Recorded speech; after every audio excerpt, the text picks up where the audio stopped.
Honorable ladies and gentlemen, Teshidelek. I hope that this message finds you well. Unfortunately, I cannot join you today in Geneva, but I'm with you in spirit in the pursuit of common goals. I'm certain that present in Geneva today are a great many experts whose professional and academic expertise far exceed mine, so I hope you do not mind if I approach this from a more personal perspective. This year, I was fortunate enough to be able to visit the tenacious Tibetan community in exile in Dharamsala, as well as to meet their leader, His Holiness the Dalai Lama. For me as a Lithuanian, this was a trip of personal gratitude, among other things. While Soviet Union was in throes of collapse, it was precisely His Holiness the Dalai Lama who, on behalf of the Tibetan people, was the very first world leader to express his support for my people's struggle for liberty and freedom. A leader of a people who at that time did not even have their own independent state, who themselves were in a battle for their own freedom. Yet a leader who had the compassion and the courage to express his support for which we will always be grateful. In Dharamsala, I met many people who, like myself, were born under occupation. I was embraced by a kind, warm-hearted, and generous community, which gave all that it had and more. The stories we shared, the insights we exchanged, were illuminating. I realized that despite our differences, and obviously there were many, we share some similarities. Just like us, Lithuanians, and other minority nations of the former Soviet Union, the Tibetans, as well as other peoples of China, were being told that they were being liberated while they were being subjugated, that their countries were being developed, while in truth they were being looted, that they should be grateful instead of bitter, that they should be accepting instead of resisting.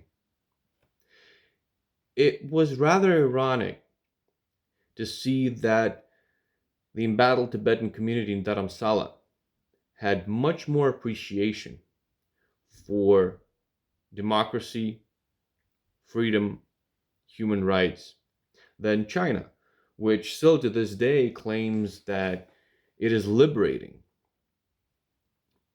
Tibet as well as other regions from the shackles of superstition, theocracy, and primitivity.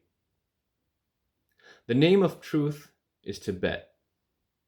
This was an essay by one of the most famous modern Lithuanian philosophers, Arunas Valinskas, who sadly passed away 7 years ago and left a massive void in our intellectual landscape.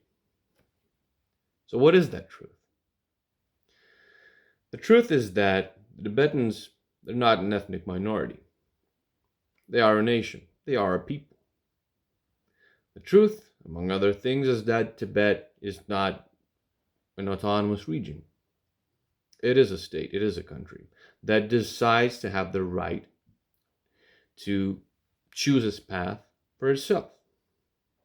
The truth is that all empires fall due to their internal inconsistencies, inside and outside pressure, and other factors.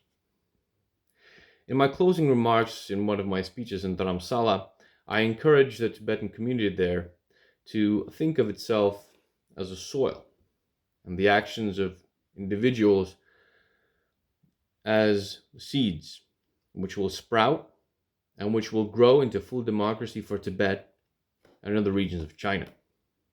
I also encourage them to take heart because their struggle and their efforts were not just their own.